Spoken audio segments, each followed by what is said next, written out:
2 కొరింథీయులు 4:4.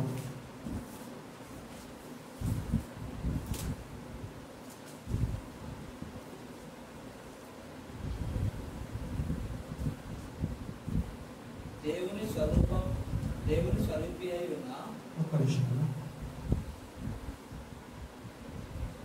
దేవుని స్వరూపై ఉన్న క్రీస్తు మహిమను కనపరచు సువార్త ప్రకాశం వారికి ప్రకాశింపకుండా నిమిత్తము ఈ యుగ సంబంధమైన దేవత అవిశ్వాసుల మనోనేత్రములకు గుడ్డితనము కలగజేసేడు. ఫస్ట్ విశ్వాసం స్ట్రాంగ్ ఉంటుంది, వాళ్ళకి స్థాయిలో ఉంటుంది. అప్పుడు ఏం చేస్తుంది? ఫస్ట్ విశ్వాసంలో డ్యామేజ్ చేసేది, తర్వాత గుడ్డితనం కలగజేస్తుంది. కళ్ళు ఉంటే కళ్ళు కనపడే, కళ్ళు ఉంటే కళ్ళు కనపడి అవిశ్వాసుల వారి మనోనేత్ర యుగ సంబంధమైన దేవత అంటే ఏది? దేవతగా పిలువబడుతుంది దురాత్మలు. కనుక ఆ అపవాది పడిపోయిన అపవాదులే ఏం చేసి గుడ్డితనం కలిగజేస్తే క్రీస్తు సువార్త ప్రకాశింపకూడదు. అది ప్రకాశిస్తే ఆ ప్రకాశంలో సత్యం అర్థమైతే తల నాకు శిరస్సును అత్తుకొని ఉంటారు. శిరస్సుని అత్తుకొని ఉంటే నా క్యాండిడేట్ అంతా తగ్గిపోతుంటారు. నా రాజ్యంలోకి వెళ్ళి ఏం చేయాలా? శిరస్సుని అత్తుకోకుండా చేయాలా, నా రాజ్యంలోకి లాక్కోవాలా. రూలింగ్ పార్టీ క్రీస్తు రూలింగ్ ఉన్నాం మనం ఆయన పార్టీలో కదా. మన ప్రతిపక్ష పార్టీ ఏది ఉంది? అపోజిస్ పార్టీ అంటే దయ్యం పార్టీ. వాళ్ళు లాక్కోవటం చూస్తారు మనకి. అనేకమైన ఆశలు పెట్టి సరైన బోధకు తెలియకుండా మన కళ్ళకు గుడ్డితనం కలిగజేసేసాడు. అందుకే దానితో ఒక చోట అంటాడు, అద్భుతం ఉంటుంది ఆ మాట. చూడండి ఒకసారి 119 కీర్తన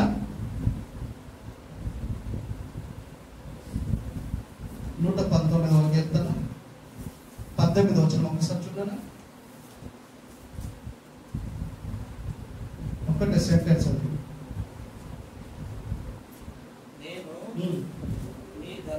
నేను నీ ధర్మశాస్త్రంలో ఆశ్చర్యమైన నాకు అర్థం కానివి, నేను ఎక్కడనే ఏ బోధకుడు నాకు చెప్పనివి, ఎప్పుడు వినవి బైబుల్ మనసు పెట్టి చదివితే మనకు అనేక విషయాలు తెలుస్తాయండి. మనకి 14 times కంప్లీట్ చదివినా నేను అనేక విషయాలు నాకు అర్థమైనాయి.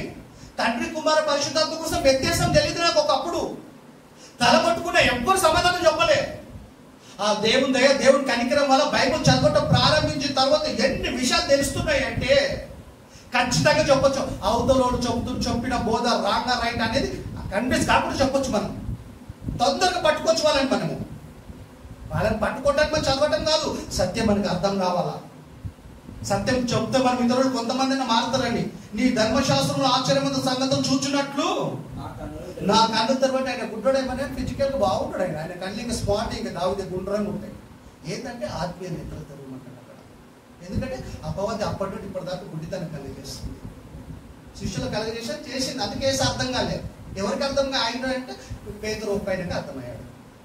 అంటే ఆయన అపవాదికి చోటు ఇవ్వలేడు కనుక దేవుడు కరెక్ట్ ఇన్ఫర్మేషన్ ఇచ్చాడు. నాకు మారు రక్త మాంసం నీకు ఎవరి సమాచారం చెప్పలేదు, పరలోకమున నా తండ్రి నేను బయలుపరిచాడు, మనుషులు ఎవరు బయలుపరచలేదు అయ్యా. కనుక ఈ ఒప్పుకోలు మీద నా సంఘాన్ని కడతా, నేను నా సంఘం కడతా. మీరంతా దేహమే. ఎంతమంది నమ్మి బ్యాప్టిజం తీసుకుంటున్నా ఈ దేహంలో కన్వర్ట్ అవుతున్నారు. మీకు అందరికి శిరస్సు ఎవరు? నేనే. మీరు సంఘం, మీరు దేహం అయితే మీకు శిరస్సు నేను, మీరు రాజ్యం అయితే నేను రాజ్యం నేను, మీరెంత తీగలైతే నేను ద్రాక్షవల్లిని, మీరు వధువు అయితే నేను వరుడిని. పద్ధతి కోసం చెప్పాడు అక్కడ. నిజంగా ఆయన ద్రాక్షవల్లి కాదు, నిజంగా మనం తీగలం కాదు. నిజంగా మన వధువు కాదు, ఆయన వరుడు కాదు. వధువు అంటే పురుషులు కూడా ఉన్నారు వీళ్ళ సంఘంలో. కనుక భార్య భర్త అన్ని బంధం కంటే స్ట్రాంగ్ బంధం అది. కనుక బంధం కోసం చెప్పాడు తప్పైనా వీళ్ళు ఫిజికల్ గా అర్థం చేసుకున్నారు, పొరపాటు పడ్డారు. ఏదైనా భార్య మా భర్త స్త్రీకి భర్త. ఈ మధ్య ఒక సిస్టర్ చెప్తుంది, పాట పడుతుంది, ప్రసన్న అంటే ఆయన పేరు కదా. దారుణంగా పాటని చాలా మంది అన్వేషణ చేశారు. యేసు ప్రభు నన్ను ఎవరంటు ఏం చెప్తాం? నేను అట్లా పాడతా అంటుంది. మళ్ళా డీప్ లవర్స్ అంట. మళ్ళీ ఇదేంటి అట్లాంటి మాటలు మాట్లాడేటోళ్ళు కూడా ఉన్నారు. కనుక మనకు సత్యం తెలిస్తే చాలా ఆనందంగా ఉంటుంది మనకి. చదివానా? అయిపోయింది కదా. ఇప్పుడు చదివి ఇప్పుడు వీళ్ళ దొంగలందరూ దొరుకుతారు మనకి. మొదటి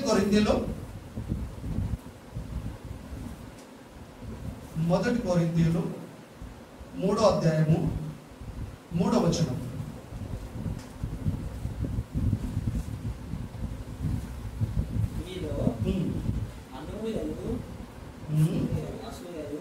మీలో అసూయలను కలహములను ఉండగా మీరు శరీర సంబంధులు. మీరు శరీర సంబంధులే. క్రీస్తు సంఘంలో కూడా ఈ లక్షణాలు ఉంటాయి. వీళ్ళు ఎవరిలు? ఆత్మ సంబంధులు కాదు. క్రీస్తును సంతోష పెట్టేవారు కాదు. క్రీస్తు సంఘంలో ఉన్న క్రీస్తు సంతోష పెట్టేవారు కాదు. శరీర సంబంధులై మనుషుల రీతిగా నడుచుకుని వారు కారా. మళ్ళీ ఒకసారి చదువునైనా మళ్ళీ ఒకసారి చెప్పు. ఎప్పుడైనా చెప్పు. First Corinthians 3:3.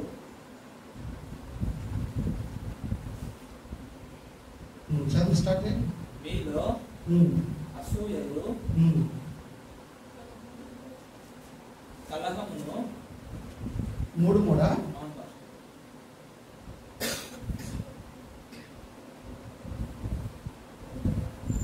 మీలో అసూయయు కలహములు ఉండగా మీరు శరీర సంబంధులైన మనుషుల రీతిగా నడుచుకొనుచున్నారు కారా. ఒకడు నేను పౌలు వాడను, స్టార్ట్ అయింది ఇక్కడ. నేను పౌలు వాడను అని ఒకడు, నేను శ్యామకిష్ వాడను ఒకడు, నేను సతీష్ కుమార్ వాడను అని ఇంకోడు, నేను స్టీఫెన్ ఫాల్ వాడను ఒకడు, ఇంకోడు నేను ప్రేయర్ పవర్ శ్యామన్న వాడనని కొందరు. ప్రేయర్ పవర్తో మాట్లాడదు. మీరు గంట సేపు మాట్లాడితే అరగంట కంటే ఎక్కువ ఆయన కోసమే మాట్లాడతారు. క్రీస్తు కోసం కొద్దిసేపు మాట్లాడతారు వాళ్ళు. అంతే, అట్లా తయారైపోయారు. నేను పౌలు వాడను, మరొకడు నేను అపోలో వాడను అని చెప్పుచున్నారు. ఒక్క నిమిషం. మీలో అసూయలు కలహములు ఉండగా మీరు శరీర సంబంధమైన మనుషులు రీతిగా నడుచుకొనుచున్నారు కారా.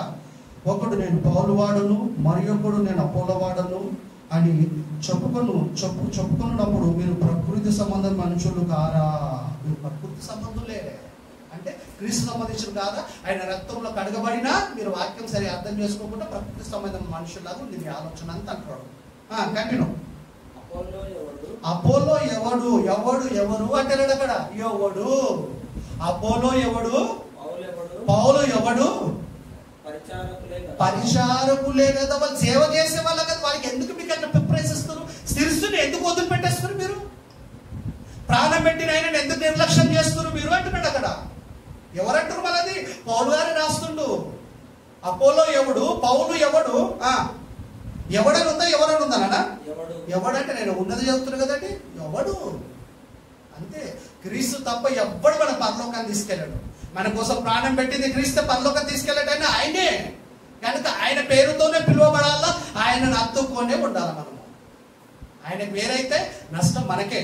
పౌలు ఎవడు, అపోలో ఎవడు? వారి పరిచారకులే కదా. ఒక్కొక్కరికి ప్రభు అనుగ్రహించిన ప్రకారం వారి ద్వారా మీరు విశ్వసించి తిరిగి మీ సువార్త అందటానికి సువార్త చొప్పించి కదా. క్రీస్తు వాళ్ళ ద్వారా మీరు సువార్త మీకు అంది, మీరు మారు మనసు పొందారు. అందుకే దేవుడు ఉపయోగించుకుంటే అతను అంతే. ఆయన ఇంపార్టెంట్ కాదు. మీకు పరలోకం తీసుకెళ్ళడానికి సేవకుడు ఇంపార్టెంట్ అని కాదు. దేవుడిలో నిలబెట్టడానికి మీకు అవసరము. అట్లా చెప్పి సేవకుడు అవసరం లేదని కాదు. మీరు బలపరచడానికి అవసరము ఆయన తప్ప. సంఘానికి పాస్టర్ కాదు, శిరస్సు క్రీస్తు. నేను నాటి తిని అపోల్లో నీళ్లు పోసాను, వృద్ధి కలుగజేసు దేవుడే. కాబట్టి వృద్ధి కలుగజేయు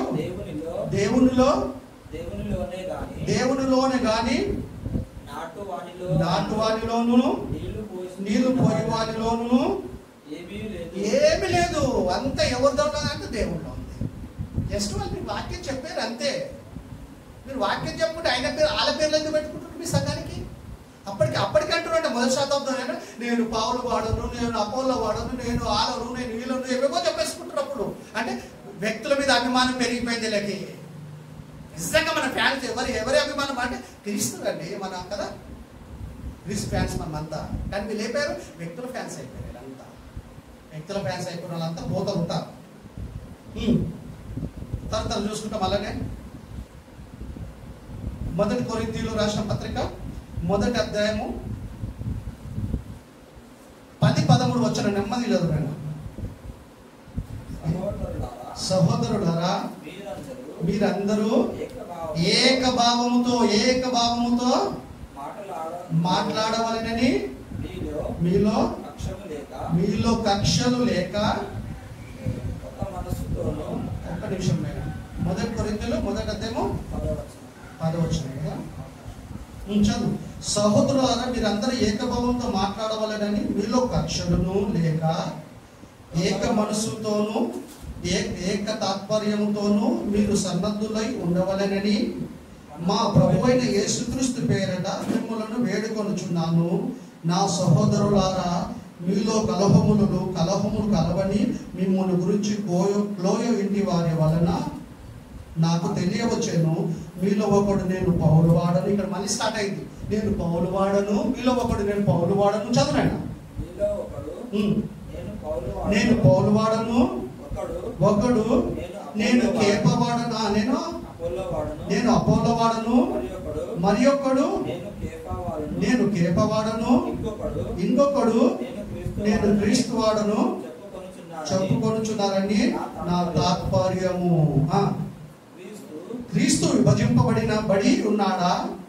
పౌలు మీ కొరకు సిలువ వేయబడేనా? ఎవరు విభజించబడ్డారు? ఎవరు ప్రాణాన్ని పెట్టారు? ఎవరు రక్తాన్ని కార్చారు? క్రీస్తు అండి. కానీ వీళ్ళేం చేస్తున్నారు? నేను పౌలు వాడను, నేను కేప వాడను, నేను అపోలో వాడను, వ్యక్తుల పేర్లు చెప్పుకుంటున్నారు. పౌలు ఏమంటాడు? చదువునండి 12వ వచనం. క్రీస్తు విభజింపబడి ఉన్నాడా? పౌలు మీ కొరకు సిలువ వేయబడేనా? పౌలు నామమును మీరు బాప్టిజం పొందితీరా? ఎవరి నామం బాప్టిజం? అది క్రీస్తు నామం. మళ్ళీ ఎందుకు మీరు పౌలు పేరు పెట్టుకుంటున్నారు? ఎందుకు వ్యక్తుల పేర్లు పెట్టుకుంటారు? ఎందుకు ల్యాండ్ల పేరు పెట్టుకుంటారు? స్థలాల పేరు అంటే బైబిల్ అర్థం కాలే మాకు. పోనీ ఇప్పుడైనా మారుతారా? మారము.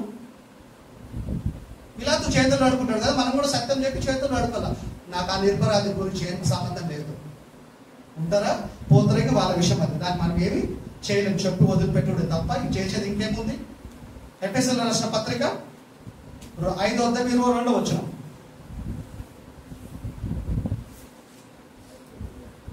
ఎఫెసీయులకు రాసిన పత్రిక 5:22. క్రీస్తు సంఘమునకు అంతకంటే ముందు చదువులా. స్త్రీలారా, ప్రభునందు మీ స్వపురుషులకు లోబడి ఉండండి అన్నాడంటే డామినేషన్ చేయమన్నాడా? లోబడి ఉండండి అని చెప్పేశాడు. భార్యలు ఏం చేయాలా? భర్తలకు ఖచ్చితంగా లోబడాలా. భర్తలు కాలేదు, వాళ్ళు ప్రేమించాలి భార్యలని. ఈమె లోబడే అలవాటు, ఈయనకు ప్రేమించే అలవాటు ఉంటే కుటుంబంలో నెమ్మది ఉంటుంది. ఏం తిన్నా తినకపోయినా. ఆ పని లేదనుకో, అన్ని ఉన్నా కూడా నెమ్మది ఉంటుంది. ఇది సీక్రెట్. కుటుంబం నెమ్మది ఉండకుండా లేదనుకో. బాగా ధనం ఉంటే హ్యాపీగా ఉంటాం కదా, తప్పదు. ఏమున్నా లేకపోయినా మనం నెమ్మదిగా ఉండాలంటే దేవుని దయ మనకు ఖచ్చితంగా ఉండాలా. దేవుడి మాటలకు భర్త భార్య ఇద్దరు లోబడాలా. లోబడినప్పుడు కుటుంబము, ఆ పిల్లలు అందరూ బాగుంటారు ఆ కుటుంబంలో. 5:22 వచనం కదా ఏమన్నాడు ఇక్కడ? భార్యలారా, మీ భర్తలకు విధేయులై ఉండుడి, ఇది ప్రభువుని బట్టి యుక్తమై ఉన్నది. భర్తలారా, మీ భార్యలను ప్రేమించుడి, వారిని నిష్ఠూరక పెట్టకుడి. పిల్లలారా, అన్ని విషయంలో మీ తల్లిదండ్రుల మాట మీరు వినండి అని చెప్పాడు. ఎఫ్ఎస్సి చదువు, నేను కంటిన్యూ మళ్ళీ కంటిన్యూ చదువు. స్త్రీలారా, ప్రభు నాకు వలే అంటే ప్రభుకి ఎట్లా లోబడుతున్నారో, మీరు ఎట్లా విధేయత చూపెడుతున్నారో, ప్రభుని ఎట్లా ప్రేమిస్తున్నారో భర్తను కూడా అలా ప్రేమించండి. దేవుడు నేను 100% ప్రేమిస్తా ప్రభుని, నా భర్తను లెక్క చేయనట్టు కుదరదట. ప్రభు నాకు వాళ్ళంటే ప్రభుని ప్రేమించినట్టు ప్రేమించండి మీ భర్తల్ని అంటున్నాడు. భర్తలు కూడా ఏం చేయాలంటే ప్రభుని ప్రేమించినట్టే స్త్రీలను ప్రేమించాలా. స్త్రీలారా, ప్రభు నాకు వల్లే మీ సొంత పురుషులకు లోబడి ఉండండి. క్రీస్తు సంఘమునకు శిరస్సై ఉన్నలాగున పురుషుడు భార్యకు శిరస్సై ఉన్నాడు. హెడ్కి వాల్యూ ఇవ్వాలి. మనం ఐడెంటిఫై చేయాలంటే తల ఫస్ట్. క్రైస్తవుని ఐడెంటిఫై చేయాలంటే ఫస్ట్ ఏది? క్రైస్తవ గుర్తింపు ఏంటంటే క్రీస్తు అండి. మనమంతా బాడీ, ఆయన తల, ఆయనతో ఆయన ద్వారానే మన గుర్తింపు ఏమైనా ఉందంటే క్రీస్తుని బట్టి ఆయన పేరుతో పిలువడుతున్నాడు. అంటే ప్రతి భార్యకు శిరస్సు భర్త కనుక ఖచ్చితంగా భార్య భర్తకు లోబడవలసిందే.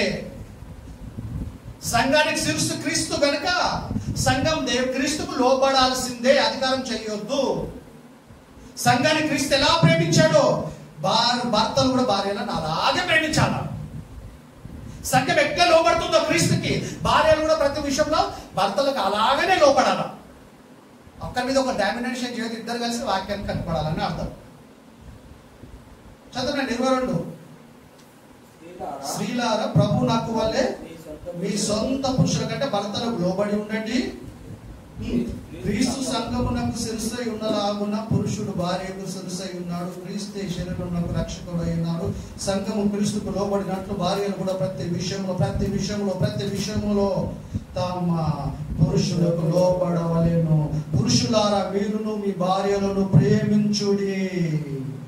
అటువలే క్రీస్తు కూడా సంఘమును ప్రేమించి అది కలంకమైనను ముడతైనను అట్టిది మది ఏమైనను లేక పరిశుద్ధమైనది గాను నిర్దోషమైనది గాను మహిమగల సంఘము గాను ఆయన తన ఎదుట దానిని నిలబెట్టుటకు వాక్యముతో ఉదుక సహనము చేత దానిని పరిశుద్ధపరచుటకై దాని వరకు తను అప్పగించుకొనెను. చూడండి, మనం పరిశుద్ధపరచడానికి, మనం రక్షించడానికి, మన పాపాలను క్షమించడానికి, నరకం నుండి మనం తప్పించడానికి కదా, అపరాధం చేత పాపం చేత చచ్చిపోయిన మన కోసం తన ప్రాణాన్ని పెట్టాడండి క్రీస్తు. అలాంటి ప్రాణం పెట్టిన క్రీస్తుతోనే సంఘం నేడు పిలువబడట్లేదు అంటే అర్థమైందంటే వాక్యం వీళ్ళకి అర్థం కాలే. క్రీస్తు ఒకరికంటే అర్థం ఒకరికి ప్రభు అయిన యేసుక్రీస్తు అందరికీ ప్రభువు. ఆకాశం మందు కానీ భూమి మీద కానీ భూమి కింద ఉన్న వారిలో కానీ ప్రతి వారి ముఖాలు యేసు నామంలో ఉండాల్సిందే అని దేవుడు అంతగా ఆయన హెచ్చించాడు. తండ్రి కుమారుని అంతగా ఇచ్చిస్తే ఇది విలువలకు అర్థం కాకుండా చేసింది, ఇక మాయ చేసేసింది. అందుకే అన్నాడు, ఏమన్నాడు తెలుసా, పరలోకానికి పోయి కదా పోయే మార్గం ఎలా ఉంటుంది అంటే ఇరుకు మార్గం అంట. విశాల మార్గం అంటే ఎట్లయినా పోవచ్చు, ఇరుకు అంటే చాలా కష్టం. ఆ ఇరుకు మార్గంలో ఉన్నోళ్ళకే పరలోకం దక్కుతుంది, నిత్య జీవం. విశాలంలో ఉన్నోళ్ళు పోతారు, ఎట్లా పడితే అట్లా ఉన్నారు, నియమాలు నిబంధన ఏం లేదు, శిరస్సును అత్తుకోకుంటున్నారు కనుక ప్రమాదం ఎఫెక్ట్ వాళ్ళకే పడుతుంది. అది ఎప్పుడైనా దేవుడి సంఘంలో మోకరించి బాగా పరిశోధించి బైబిల్ని చదివితే దేవుడి జ్ఞానాన్ని అడిగి అది తప్పించబడవచ్చు. లేదు అదే కంటిన్యూ అవుతే మాత్రం శిరస్సును అత్తుకోకుండానే బయటనే ఉంటారు వాళ్ళు. చూడండి 1 కొరింథీయులు అదే పత్రిక 11:3 సంఘానికి శిరస్సు క్రీస్తు. బాగుంది కదా. భార్యకు శిరస్సు భర్త, మళ్ళీ క్రీస్తుకి శిరస్సు ఎవరు? ఇంత అద్భుతంగా ఉంటుంది కదా మాట. ఆయనను అత్తుకొని ఉన్నప్పుడు మనం అంతా ఈయనను అత్తుకొని ఉండాలా. ఆయనను అత్తుకొని ఉన్నాడు, ఆయన మాటలే ఆయన చిత్త ప్రకారం ఉన్నాడు. వీళ్ళే అత్తుకోకుండా విడిపోతుండ్రు. 3వ ప్రభువా వారిని ప్రవక్తలను 1 కొరింథీయులు 11:3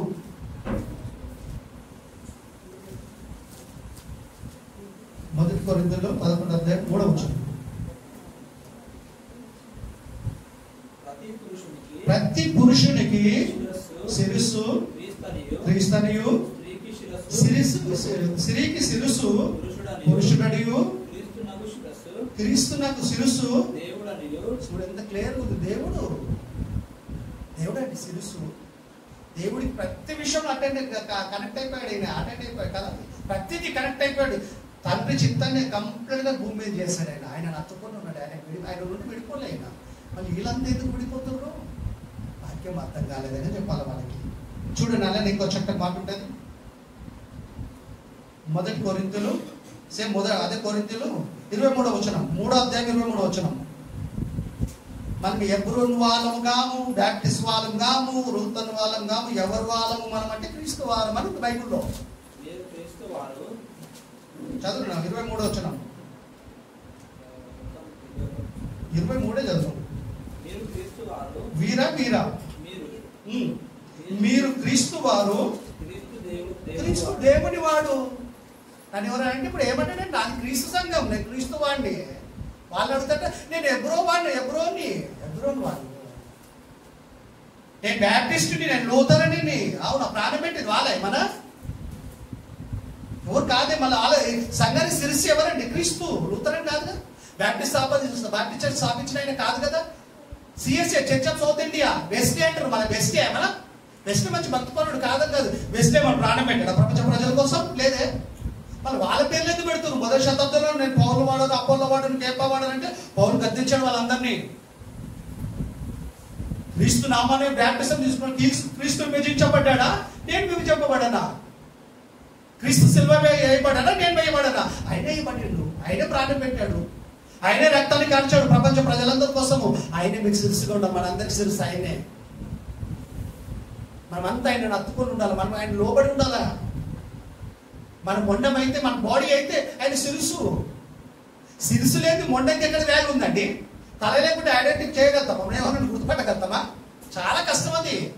ఏదో ప్రమాదాలు చచ్చిపోతే చేతి వాచో కాలు ఏదో చూసి గుర్తుపడతాం, అదే తప్ప అది కూడా 100% కాదు. గుర్తుపింప కావాలంటే ఫస్ట్ ఏంటంటే తల, హెడ్కి మోస్ట్ ఇంపార్టెంట్ ఇవ్వాలి మనము. తండ్రి అయిన దేవుడికి యేసుప్రభు ఎంత ఇంపార్టెంట్ ఇచ్చాడంటే అంత ఇంపార్టెంట్ ఇచ్చాడు.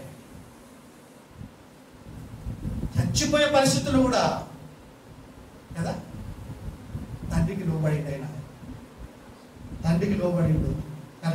తండ్రిని ఎంతగా ప్రేమించాడంటే కుమారుడు కూడా తండ్రి అయిన దేవుడు అంతగా ప్రేమించాడు. ఆయన అత్తుకొని ఉన్నాడు. ఆయన మన సంఘం క్రీస్తుని అత్తుకొని ఉండాలి కదా. ఎందుకు అత్తుకొని ఉండాలి? శిరస్సు వేరైపోతున్నాడు అంటే వాక్యం అర్థమవుతలేదు దానికి కదా. మీరు క్రీస్తు వారు, క్రీస్తు దేవుని వాడు. అపొస్తలుల కార్యములు 8వ అధ్యాయం 1వ వచనం.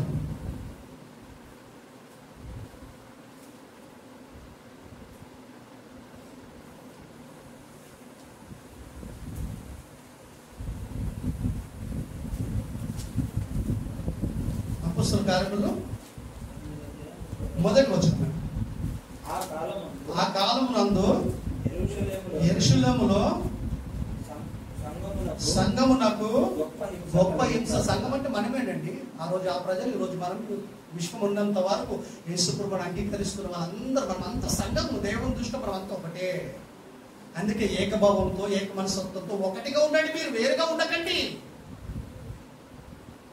కదా. మన బాడీ, నా బాడీలో రైట్ హ్యాండ్ వెళ్ళిపోయింది అనుకో, ఎలా ఉంటుంది? దానికి ఇబ్బందిగా ఉంటుంది కదా. బాడీలో అన్ని పార్ట్స్ ఇంపార్టెంటే కనుక సంఘంలో అందరూ అవసరమే దేవుడికి. అవయవాలు అన్ని కలిసి ఉన్న దేహం ఒక్కటి ఎట్లాగా మనకు ఉందో, ఆత్మీయంగా మనం అంతా విడివిడిగా ఉన్న దేవుని దృష్టిలో దేవుడి సంఘం, దేవుడి దేహం మనం ఒక్కటే, క్రీస్తు సంఘం కదా. ఈ దేహానికి, ఈ సంఘానికి శిరస్సు ఎవరంటే క్రీస్తు. కనుక మనం సొంతంగా అధికారం ఏం చెలాయించొద్దు, ఆయన చిత్త ప్రకారంగా జీవించాలి. ఇక్కడ దేహం కదా, తల చెప్పిందే దేహం చేస్తుంది కదా. చెయ్యాలన్నా, రెండోది ఏం పని చేయాలన్నా ఫస్ట్ హెడ్ మనకు సిగ్నల్ ఇవ్వాలి ఆత్మీయంగా కదా. కనుక ప్రభు నమ్మినప్పుడు ఇది కదా, ఈ తల మనకి ఎట్లా సిగ్నల్ ఇస్తే అట్లా ప్రవర్తించడం ఇష్టం వచ్చినట్టు. ఇప్పుడు మనకు తల మనకు తల మనమే కాము, మనకు తల క్రీస్తు. ఇప్పుడు ఆయన సిగ్నల్ ఇచ్చిన ప్రకారం నడుచుకోవాలి. మన ఆత్మీయంగా కొత్త జీవితం ఇది. మన తల మనకు సిగ్నల్ ఇస్తే ప్రమాదం, మనకి దేవుడు దూరం అవుతాం కదా. మనకు తలగా ఉన్న క్రీస్తు మనకు సిగ్నల్ ఇవ్వాలి. మనకి ఆయన చిత్త ప్రకారం మనం జీవిస్తే దేవుడి దగ్గర అవుతాం మనం. చదవమ్మా. ఆ కాలమున యెరూషలేములో సంఘమునకు గొప్ప హింస కలుగగా అపోస్తలులు తప్ప అందరూ యూదయ సమరయ దేశములకు చెదిరిపోయి, భక్తిగల మనుషులు స్టెఫెన్ చంపేస్తారు, రాలి పెట్టి కొట్టి చంపేస్తారు. ఆ టైంలో గొప్ప హింస కలిగింది అనమాట. సంఘం అంటే మనమే, ఆ రోజు దేవుని పిల్లలే, ఆయన విశ్వసించిన వాళ్ళకే శ్రమ కలిగింది. భక్తిగల ప్రజలు స్టెఫెన్ను సమాధి చేసి అతని గురించి బహుగా ప్రలాపించి ఏడ్చారు. చాలా పాపం, మంచి వ్యక్తిని చంపేశారు. ఎలాంటి వ్యక్తి అంటే తెలుసా, చచ్చిపోయేటప్పుడు ఇతరుల్ని క్షమించింది యేసుప్రభు త్వరత ఎవరు ఉంటారంటే స్టెఫెనే.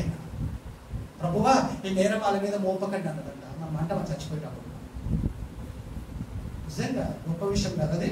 అంటే ప్రభులో ఉండి కదా, తన తలను ఆధారపడకుండా తనకు తలగా ఉన్న క్రీస్తు మీద ఆధారపడి కనుక ఆయన మనస్తత్వము అలా ఉన్నది. చూడండి. అలానే కొలస్సీలకు రాసిన పత్రిక 4:5 వచనం. కొలస్సీ 4:5.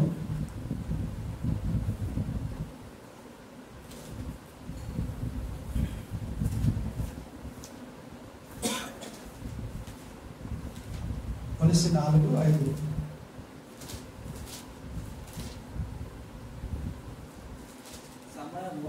సమయము పోనీయక సద్వినియోగం చేసుకొనుచు సంఘమునకు వెలుపలి వారి ఎడల జ్ఞానం కలిగి నడుచుకోండి. తెలుసు కదా, ఈ మధ్య మనకు ఒక గొడవ బాగా వైరల్ అయిపోయింది, పూలు కూడా మనకెందుకు, చక్కగా వాక్యం చెప్తే సరిపోతుంది కదా. పూలు పెట్టడం తప్పని దేవుడు ఎక్కడ చెప్పలేదే. పూలు సృష్టించింది అందుకు అలంకారం కోసం, సువాసన కోసం కదా. ఆ పూల కోసం ఏదో చాలా మంది రాజు మాట్లాడేవారు, మొత్తం అదంతా ఏమైపోయింది, మొత్తం ప్రార్థన అయిపోయింది. కనుక అక్కడ గొడవలను పొగుడుతో పొగుడు. సంఘం వెలుపరి వారని ఏడాది ఎలా ఉండాలని జ్ఞానం కలిగి నడుచుకోవాలి. ఎవరిని డిస్టర్బ్ చేయొద్దు మనం. అట్లా అని చెప్పి బైబిల్లో తప్పుడు పద్ధతిగా ఉంటే ఊరుకోదు మనం, ఖచ్చితంగా చెప్పాలి. సంఘం వెలుపరి వారి ఏడల జ్ఞానం కలిగి నడుచుకోండి. చదవండి, కంటిన్యూ. మూసేసాం. మళ్ళా సమయం పోలేక సద్వినియోగం చేసుకొనొచ్చు. సంఘమునకు వెలుపరి వారి ఏడల జ్ఞానం కలిగి నడుచుకోండి. ప్రతి మనుషుడికి ఎలాగో ప్రత్యుత్తరం ఇవ్వవలెనో అది మీరు తెలుసుకొనుటకై మీ సంభాషణ ఉప్పు వేసినట్లు ఎల్లప్పుడూ రుచిగా ఉండవలెను. ఉప్పు ఎక్కువ వేసే ప్రమాదం, తినలేము. తక్కువ తినలేము. కనుక ఎలా ఉండాలంటే లిమిట్గా ఉండాలి. మీరు కరెక్ట్గా మాట్లాడాలా. ఉప్పు వేసే రుచిగానే ఉండాలి మీ ప్రవర్తన, మీ మాటలు.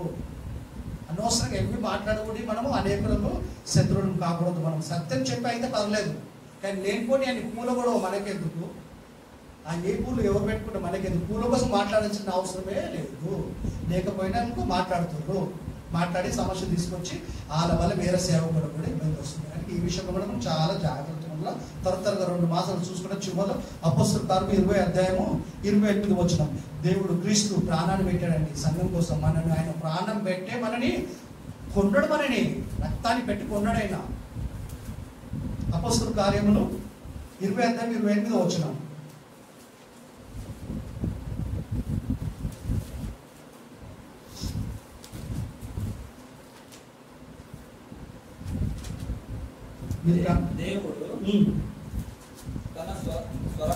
దేవుడు అనే వరకు ఇక్కడ మళ్ళీ మనం తండ్రి అని దేవుడిని కనెక్ట్ చేయొద్దు. అక్కడ కింద ఇస్తాడు ప్రభు అంటాడు. యేసుక్రీస్తు కోసం చెప్పబడిన మాట.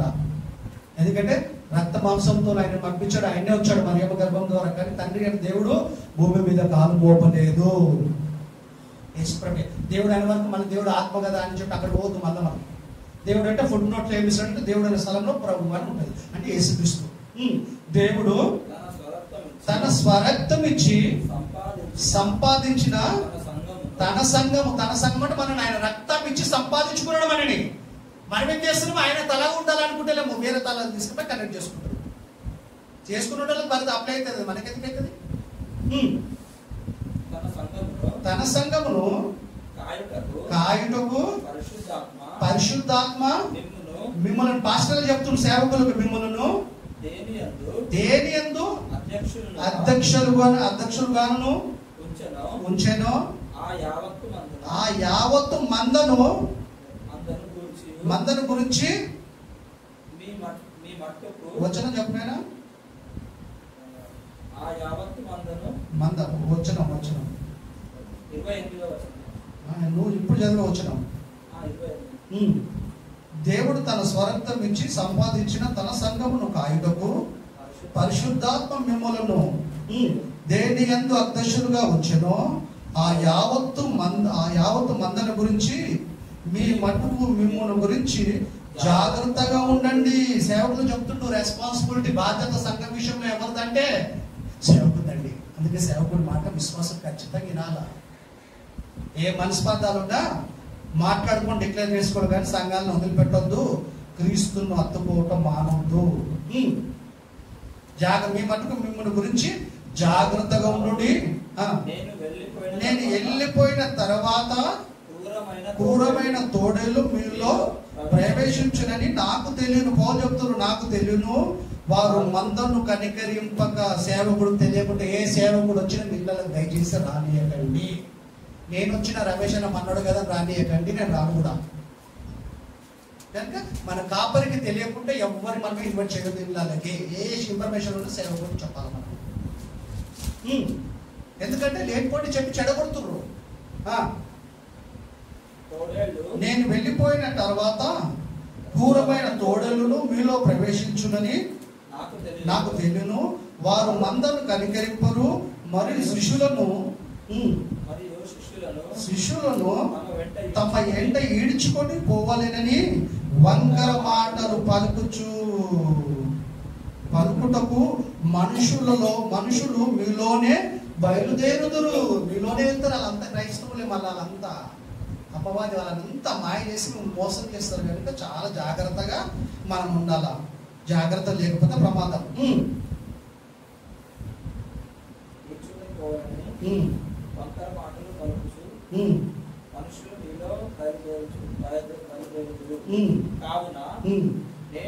కావున నేను 3 సంవత్సరములు రాత్రం పగళ్ళు కన్నీళ్లు విడుచుచు పాస్టర్కుండే బాధ్యత చూడు. పౌలు చెప్తున్నాడు 3 సంవత్సరములు కన్నీళ్లు విడుచుచు ప్రతి మనుషునికి మానక బుద్ధి చెప్పి తిని మీరు జ్ఞాపకం చేసుకొని మేలుకోగా ఉండండి. ఆత్మీయంగా మేలుకోగా ఉండండి. ఇప్పుడు దేవునికి ఆయన కృప వాక్యము నాకు మిమ్మల్ని అప్పగించుచున్నాను అంత చెప్పి దేవుని కృప వాక్యానికి ఆయనకు మీకు అప్పగిస్తున్న తర్వాత మీరు ఏమైపోతారో నేను బాధ్యుడు గదనిస్తాను. ఆయన స్వరక్తం ఇచ్చుకున్నాడు కనుక సేవకుల విషయంలో సేవకుడు చాలా జాగ్రత్తగా ఉండాలా. విశ్వాసులు మనం కూడా చాలా జాగ్రత్తగా ఉండాలా. మనం చదువు చివరిగా అయిపోయింది చూసుకుంటాం. చాలా ఉన్నాయి. కొన్ని రెఫరెన్స్లు చెప్తున్నా నేను. 1 తిమోతి 4:16 1 తిమోతి 4:16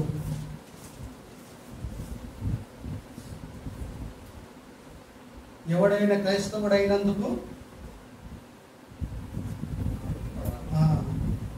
కరెక్టేనా నేను చెప్పింది వేరే. 1 తిమోతి కదా 4:16 నిన్ను గురించి తిమోతికి పౌలు చెప్తున్నాడండి. నిన్ను గురించి నీ బోధన గురించి జాగ్రత్త పడు. ఎందుకంటే నిన్ను నువ్వు కాపాడుకోవాలా, నీ విశ్వాసుల్ని నీ పిల్లల్ని నువ్వు కాపాడుకోవాలి. ఆత్మీయంగా సేవకుని విశ్వాసుని కాపాడుకోవాలి. నిన్ను నీ బోధన గురించి జాగ్రత్త కలిగి ఉండము. వీటిలో నిలకడగొట్టి అంతకుముందు చెప్తాడు అనమాట. నీకున్న వరం ఏంటంటే పరిచయం చేసే వరం ఉందా, వాక్యం చెప్పేది ఉందా, ఆరాధన చేసేది ఉందా, నీకు ఏ ఫలం ఉంటే ఏ వరం ఉంటే దాన్ని నువ్వు నిర్లక్ష్యం యూజ్ చేయాలా. నువ్వు మంచి పాటలు పడతావు, పాడు ఆయన సన్నిధిలో. వాక్యం చెప్పేటోడా వాక్యం చెప్పు, పరిచయం చేసేటోడు చెయ్యి, వర్షిప్ చేసావు చెయ్యి, ఏదైనా సరే నిర్లక్ష్యం చేయొద్దు. నిలకడగా ఉండము. కంటిన్యూ. నీవు ఇలాగు చేసి నిన్ను నీ బోధ ఇనువారిని రక్షించుకోద్దు. అంటే సేవకుడికి ఎంత ఇంపార్టెంట్ తెలుసా? తన బోధ ఎంత ఇంపార్టెంట్, తన సంఘస్థులను రక్షించడం కూడా అంత ఇంపార్టెంట్. అందుకే సంఘస్థులకు సరిగ్గా సేవకుడు కరెక్ట్ వాక్యాన్ని చెప్పి వాళ్ళని బలపరచాలా. మంచి చెడ్డలు అన్ని విషయంలో వాళ్ళని అవసరం చేస్తూ చూసుకుంటుండాలి వాళ్ళని. సేమ్ టైం సంఘస్థులు కూడా సేవకుడిని అంతగా ప్రేమించాలి.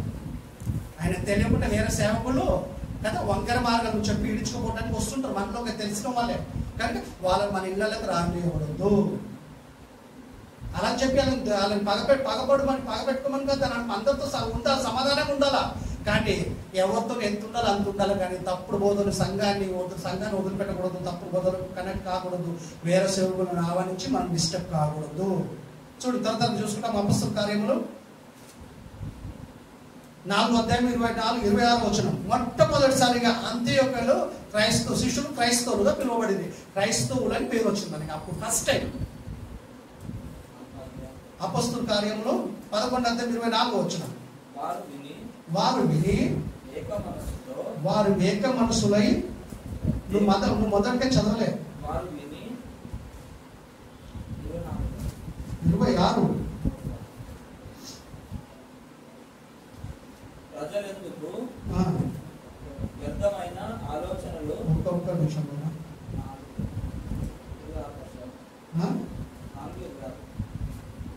11:26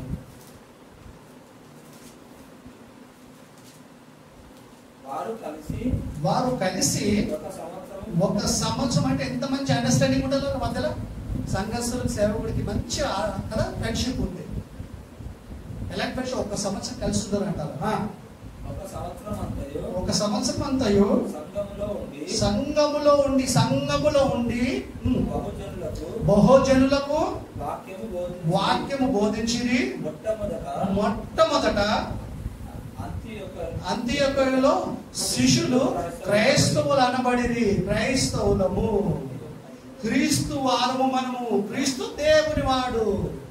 మనం ఎబ్రోగణ వాళ్ళం కాదు, బ్యాప్టిస్ట్ వాళ్ళం కాదు, ఇంకేదేదో వాళ్ళం కాదు. మనందరికి శిరస్సు క్రీస్తు మాత్రమే. కనుక సంఘం ఖచ్చితంగా క్రీస్తుకు లోబడాల్సిందే. అంటే వీళ్ళు వేరే వేరే పేర్లు పెట్టుకొని వేరే వేరే పేర్లతో పిలిచి పిలువబడుతున్నారంటే వీళ్ళు శిరస్సును అతుకోకుండా సపరేట్గా ఉండరు అన్నమాట. శిరస్సు నుండి వేరైపోయారు. తర్వాత చూసుకున్నారండి ఇంకో 2 వచనాలునే. మొదటి పేతురు 4:6. అట్లనే రోమములు తీసి పెట్టుకోండి. 16 చివరి మాట 16.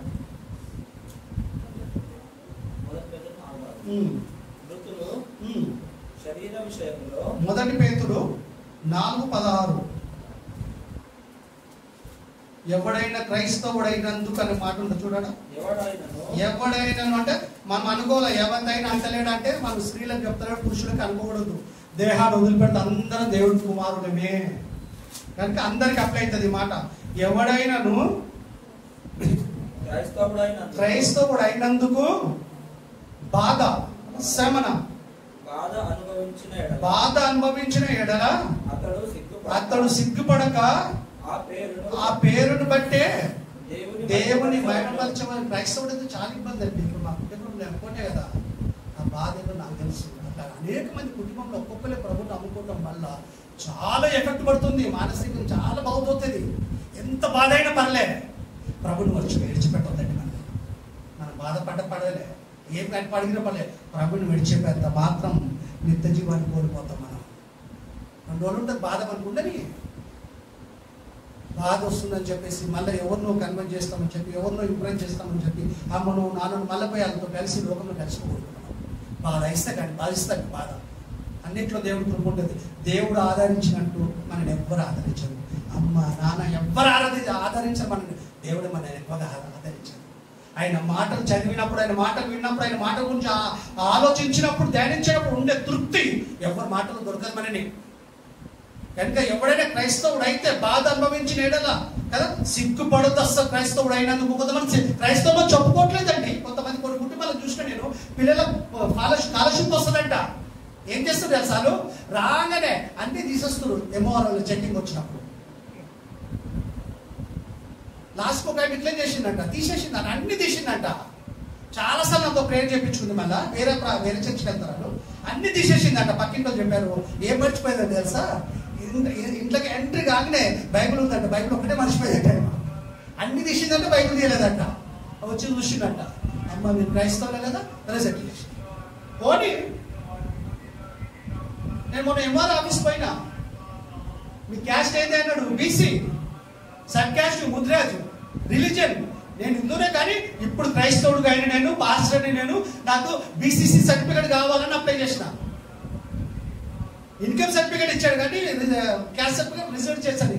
ఏంటి రిజల్ట్ ఎందుకు చేశారని చెప్పేటప్పటికి అడ్వకేట్తో కూడా మాట్లాడిపిస్తే అది ఎస్టీ కదా, షెడ్యూల్ క్లాస్కి ఇస్తారు కానీ మీరు బీసీకి ఇవ్వాలంటే నేను క్రైస్తవుని అని చెప్పి సీక్రెట్గా ఉండదలుచుకోలేను. రేపు మీరు దేనికైనా ఎన్నుకోరికి వస్తారు. నా పేరుని బట్టి, మా క్యాస్ట్ని బట్టి నన్ను హిందూ అనుకుంటే మా ఇంటికి వచ్చేటప్పటికి బైబిల్స్ ఉంటాయి, అన్నీ ఉంటాయి. నేను కదా నువ్వు పాస్టర్ కదా, ఎందుకు అబద్ధం చెప్పినావు, రేపు అడుగుతా నేను ఏం చెప్పాలా రేపు అని అడిగి ప్రశ్నించిన. అది ఇదే వ్యక్తిగత విషయము. దానికి సంబంధం చేస్తా. రాజ్యాంగం ప్రకారంగా మీ బీసీకి ఇచ్చే రూల్ మాకు లేదు. రూల్ లేదు, దేనికని ఇవ్వాలన్నాడు. మళ్ళీ ప్రూఫ్ కావాలన్నా నేను ప్రింట్అవుట్ తీసుకున్నాను, ప్రింట్అవుట్ ఇచ్చాడు. రేపు నేను అడిగేటప్పుడు ఇదే చెప్తాను. నేను క్రైస్తవం కావాలని సర్టిఫికెట్ కావాలని అధికారులకు అప్లై చేసిన. నేను ఎంఆర్ఓ వాడు ఇవ్వాలి, నేనేం చేయాలి? నా పేరు బెనిఫిట్ రిజర్వేషన్ ఏమొద్దు. నేను క్రీస్తుని వెంబడిస్తున్నా, నేను క్రీస్తుని ఫాలోవర్ అవుతున్నా, క్రీస్తుని ప్రకటించుకుంటున్నా, బైబిల్ ప్రకటిస్తున్నా. నేను క్రైస్తవుని. నేను సీక్రెట్గా ఉండాలనుకోలేదు, నేను క్రైస్తవం బహిరంగంగా ఉండాలనుకున్నా. అది సర్టిఫికెట్ ఇవ్వలేదు నాకు. వాడు ఇవ్వలేదంటే తప్పాలది. రాజ్యాంగం లేదంటే ఇవ్వాలని రూల్ లేదంటే ఇవ్వలేదు. అదే తప్ప నేను ఏదో సీక్రెట్గా ఉండాలని మనకు అందుకే సిగ్గుపడద్దు, భయపడద్దు. క్రైస్తవుని చెప్పుకోవడం వల్ల మంచి స్కాలర్షిప్ వల్ల మన జీవితాలకు సెటిల్ కావు. అది చేసే వాళ్ళు ఇచ్చే ఇళ్ళ వల్ల, ఏదో జాగల వల్ల, సబ్సిడీ వల్ల మనకి ఏం ఒరగేది లేదు. మనకు కదా. గొప్ప భాగ్యం ఏంటంటే దేవుడు మన పాపాలన్నీ క్షమించి పరలోకానికి వెళ్ళి తీసుకుపోయే అవకాశం ఇచ్చాడు క్రీస్తు బలి అవటం వల్ల. కనుక క్రైస్తవుడని ఖచ్చితంగా చెప్పుకోవాలి. మనము సిగ్గుపడొద్దు, భయపడొద్దు. యేసుప్రభు అంటాడు, నేను మళ్ళీ వచ్చినప్పుడు ఎవడైనా నన్ను గురించి సిగ్గుపడితే ఆయన దూతలతో వచ్చినప్పుడు ఆయన కూడా సిగ్గుపడతాడు. మనుషులందరి ఎదుట ఎవరైనా నన్ను ఒప్పుకుంటే నేను కూడా తండ్రి ఎదుట ఒప్పుకుంటా, లేకపోతే నేను కూడా ఎరగను అంటాడంట ఆయన. నేను ఎరగను, వాళ్ళు ఎవరో నాకు తెలియదు అంటాడంట. అలాంటి పరిస్థితులు కాకుండా కదా మనం క్రీస్తు శిరస్సు కనుక ఆయన హత్తుకొని మనం ఉండాలా. చివరి మాట చూడండి, ఆయన రోమిలో రాసిన పత్రిక 16:16 ఏమంటున్నాడు?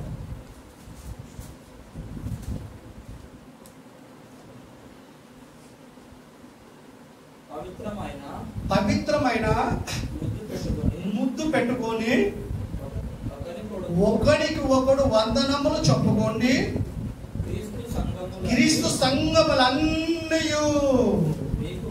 ఎబ్రోన్ సంఘములన్నీ, బ్యాప్టిస్ట్ సంఘములన్నీ, లూథరన్ సంఘములన్నీ, సిఎస్ అన్ని అన్నాడు. ఇక్కడ ఏమనలే క్రీస్తు సంఘములన్నీ మీకు వందనాలు. ఎంత క్లియర్గా ఉందండి. అపోస్తుల బోధ అది. శిరస్సును అత్తుకొని ఉన్నారు వాళ్ళు. అదే బోధలో మనం ఉండాలా. శిరస్సును అత్తుకోకుండా డేవిడ్ వేరే వేరే పేర్లు పెడుతున్నామంటే అపోస్తుల బోధ నుండి వెళ్ళిపోయాం. అంటే శిరస్సును అత్తుకోవడం మానేసినాం.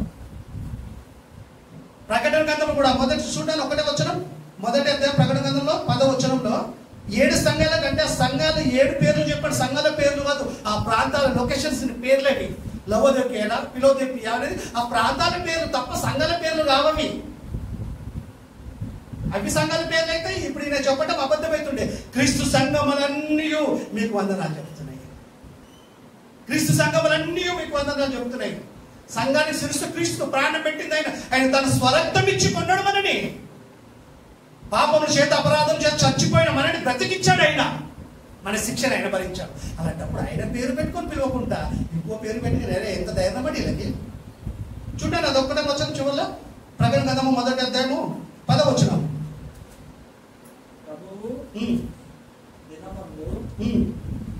ప్రభు దినమందు ఆత్మవశుడనై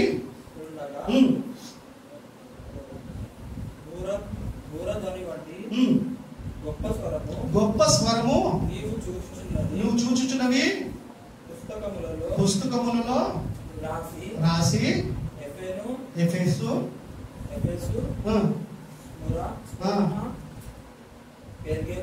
ఇవన్నీ ఏంటంటే ప్రాంతాల పేర్లు. అవి ఆ ఏరియాలో సంఘాలు అంతే. మళ్ళీ అవి ఎవరు చెంది అవి క్రీస్తు చెందినయే. లొకేషన్ పేర్లు అవి, ప్రాంతాల పేర్లు తప్ప సంఘాల పేర్లు కావవి. పిల్లలు దుర్గా పెట్టుకుంటాడు. సంఘం పేరు కాదు, ప్రాంతం పేరు అది. మన కదా మన సాహసమైన కుమారుడితోనూ తండ్రితో కూడా ఉందని చెప్తే నేను మన కాపురాలు చూసిన ఏమని తెలుసా, వ్యత్యస్త సహవాసం అంట. వ్యత్యస్త అంటే కోనేరు ఏం చేసి దీనికోసము కోనేరు అంట. కోనేరు సాహసం అంటే అలా వ్యత్యస్త కదా. వ్యత్యస్త అనబడిన కోనేరు ఏంటంటే కదా, యెహోవా సోట 5వ అధ్యాయంలో ఉంటారు. రోగులందరూ అని ఉంటే మొదట నీళ్ళలో ఎవరు దిగుతే వాళ్ళు స్వస్థపడుతుంటే వ్యత్యస్త ఆ పేరు. వ్యత్యస్త ప్రాంతం పేరు కదా. కోనేరు పేరు, ఒక చెరువు పేరు కోనేరు, ఒక గుండంలా ఉంటారు వాటర్, దాని పేరు పెట్టుకున్నారు వాళ్ళు. హెబ్రోను వ్యక్తి పేరు, ప్లేస్ పేరు. ఎర్మోను పర్వతము, ఓరేపు కొండ. కల్వరి ఏంటో తెలుసా మీకు? ఒక్క మాట చివరిలో చూడండి ఆయన, అదొకటి మాట. కల్వరి అంటే పుర్రే అంటే ఏంటంటే చనిపోయిన తర్వాత మొత్తం బాడీ అంతా మాంసం అంతా వెళ్ళిపోయిన తర్వాత పుర్రె ఒకటే ఉంటుంది. మన ఇది ట్రాన్స్ఫార్మర్ మీద పెడతారు కదా, ఇంగ్లీష్లో ఏమడుతుంది, ఓన్లీ పుర్రే ఉంటుంది చూడు. పుర్రే దాని పేరు చూడమాట. యోహాను లూకాసు వార్త అదొక్కటే మాట చూడలేనా. చాలా ఉన్నాయి కానీ టైం ఎక్కువ పడుతుంది మనకి. నాకు ఉన్నది ఓపిక, మనం మీకు కూడా ఉండాలి కదా.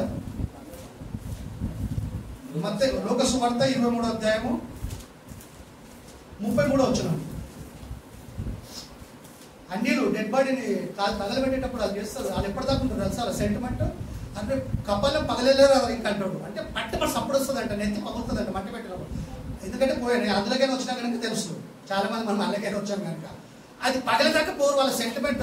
ఆడు పోకపోతే పగలదు, అది ఖచ్చితంగా పోతుంది ఎప్పుడైనా. పట్టి మరి సప్పుడు వచ్చినప్పుడు వెళ్ళిపోతారు. ఆ పగడైతే ఆ కపాలం అంటారు దాన్ని. ఆ కపాల పేరే కలవది అని పెట్టుకున్నాడు దీనికి. అంటే సంఘాన్ని శిరసాయి ఇలా కపాలం. చూడండి 23:33 లూకాసు వార్త. కపాలమనబడిన స్థలము నాకు అన్నప్పుడు ఫుట్ నోట్స్ లో ఏముంది నేను చూడు కింద కల్వరి అంటే పుర్రే, కపాలం, పుర్రే, పుర్ర సంఘం అని చెప్పాలి ఇప్పుడు అర్థం, లేదంటే కపాలం సంఘం అని చెప్పాలి. ఈ రెండు చెప్పకుండా వాళ్ళు ఏం చేస్తారు తెలుసా? గ్రీకు పదంలో అర్థం ఏంటంటే కల్వరి, తెలుగులో అయితే కపాలం, పుర్రే.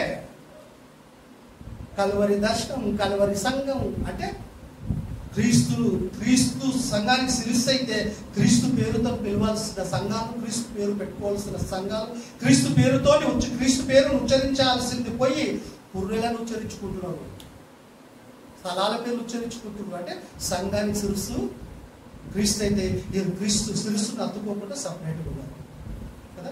అందుకే ఒకటే మాట చూడు, చివరిలో యాకోబు రాసిన పత్రిక మొదటి అధ్యాయము మొదటి వచ్చిన 21-22 వచ్చిన. చాలా బాధ అవుతుంది వీళ్ళ గురించి ఇంటుంటే. మారడు, కొంతమంది అయినా మారని దేవుడి దగ్గర, కొంతమంది మారి దగ్గరకు వస్తే మంచిది, పేరు మార్చుకుంటే కదా. మినిస్ట్రీలో కానీ సంఘాల్లో కానీ కదా, మనంతా దేవుడి పిల్లల కనుక క్రీస్తు పేరుతో ఉచ్చరించబడినప్పుడు, పిలిచినప్పుడు క్రీస్తును గణపరిచిన వాళ్ళం అవుతాం. మనము క్రీస్తును హైలైట్ చేయాలి. మనము వేల పేరు పెట్టుకోవటం వల్ల లాభం ఏది? మనకి ఏం ఉపయోగం ఉంది? ప్రాణం పెట్టి నేను పక్కన పెడతామా? పరలోకానికి కదా మనకు మార్గమైన ఆయననే మనం పక్కన పెట్టేస్తే, ఆయననే నిర్లక్ష్యం చేస్తే, ఆయననే కదా, ఆయననే అవగౌరవిస్తే పరలోకం పోతుంది. ఇంకా మనకి అపవాది పేరు విషయంలోనే మోసం చేసేసింది, క్రైస్తవులు ఒకటి చేసింది. యాకోబు రాసిన మొదటి పత్రిక మొదటి అధ్యాయము 21-22. మనుషుల మనసంతా పెరిగిన దేవుడు ఎలా రాయించాడు చూడు ఇక్కడ. అందుచేత దొరికిందనైనా యాకోబు మొదటి అధ్యాయము 21-22. అందుచేత సమస్త కల్మషము, కోపము, ద్వేషము, ఇవన్నీ కల్మషాలు, ఇవన్నీ ఓర్వలేనితనం, పార్బల్యం కొరకు ఎవరితో మాట్లాడటం, మనస్ఫూర్తిగా మాట్లాడుకోవటం, క్షమిస్తే కూడా మనస్ఫూర్తిగా క్షమించాలి. ఎవరైనా పైకి క్షమించటం కాదు. కట్టినత్వము, కన్నిందనము దేవుడి పిల్లలో ఉండకూడదు. బలహీనతలు ఒకరికొకరు ఉంటే ఒకరికొకరు ఓర్చుకొని ఒకరికొకరు క్షమించుకొని ప్రేమ కలిగి ఉండాలా. ఎలా ప్రేమ కలిగి ఉండాలంటే దేవుడి ద్వారా క్రీస్తు మనం క్షమించాడు కనుక దేవుడు మనం క్షమిస్తూ మనం కూడా దాన్ని క్షమించాలి. కక్షలు పగల పెట్టుకుంటే మన ప్రకృతి సంబంధమే, క్రీస్తు సంబంధం కాదు. క్రీస్తు సంఘం ఉన్నా, శిరసును అత్తుకొని ఉన్నా ఆయన సంబంధం కాదని బైబిల్లో చెప్తుంది కనుక ఇలాంటి లెక్కలు ఉంటే మేము ప్రకృతి సంబంధం, మనుషులే. ప్రకృతిని చేసిన సంబంధం కావాలా మనము. అందుచేత సమస్త కల్మషమును ఏమైందన్నా, సమస్త కల్మషమును విర్రవీగుచున్న దుష్టత్వము, దుష్టుని తత్వం ఉండదు, మనకు దేవత్వం ఉండాలి. దుష్టుని తత్వమును మాని, మీరు మనసు మార్చుకొని మాని లోపల నాటబడిన మీ ఆత్మలను చూసారండి. ఒక మొక్కను ఒక నేలలో నాటినట్టు, ఒక విత్తనం నేలలో నాటినట్టు కదా, వెముకలతోనూ, మాంసములతోనూ, చర్మముతోనూ, నరాలతోనూ ఉన్న ఈ మట్టి దేహములో మన దేవుడు నాటాడు. లోపల నాటబడిన వాళ్ళం మనము. కనపడుతున్న ఆకారం మనం కాము, లోపల ఉన్నది మనము. ఇలా కొద్దికాలం ఉండటానికి గృహాన్ని దేవుడు నిర్మించాడు. ఆయన మనతో కొంతకాలం ఉండటానికి మన పరిశుద్ధమైన మనతో ఉంటాడు ఆయన.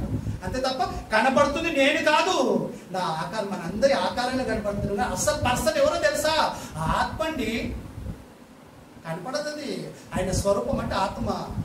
కనపడని మనని, కనపడని శక్తిని కనపడే దేహంలో పెట్టాడు ఆయన కొంతకాలానికి. పట్టమసలిలో మనము 5% ఎంత పెద్దదంటే అది చాలా విశ్వం పట్టది, దేవుని పట్టది, దేవుని నుండి విడిపోయిన మనని పట్టది. మనం పట్టకపోయిన ఆయనే నిర్మించి వాడిని మనం కుదిర్చి పెట్టాడు కొంతకాలం ఉండండి. లోపల నాటబడిన మీ ఆత్మలను రక్షించుటకు శక్తి గల వాక్యమును స్వాత్వికముతో మీరు అంగీకరించండి. కోపం పడకుండా, తొందరపడకండి. ఇంతకాలం మేము విన్న బోధంట తప్ప నేను ఇట్లా చెప్తున్నా అట్లా చెప్తున్నా ఎవరు మనసులో అనుకోకుండా స్వాత్వికముతో మీరు వాక్యాన్ని అంగీకరించండి. వాక్యంలో ఉన్నట్టు చెప్తే లోపల నాటబడిన మీ ఆత్మలను రక్షించగల వాక్యము స్వాత్వికముతో మీరు అంగీకరించండి. మీరు వినువారు మాత్రమే ఉండి మిమ్ములు మీరు మోసపుచ్చుకోకుండా వాక్య ప్రకారం ప్రవర్తించువారై ఉండండి. వింటే మోసపోము, వాక్య ప్రకారం లేకపోతే మోసపోతాము. ఈ సమయాన్ని ఇచ్చిన దేవుడికి యేసుక్రీస్తు పేరట కృతజ్ఞత స్తుతులు.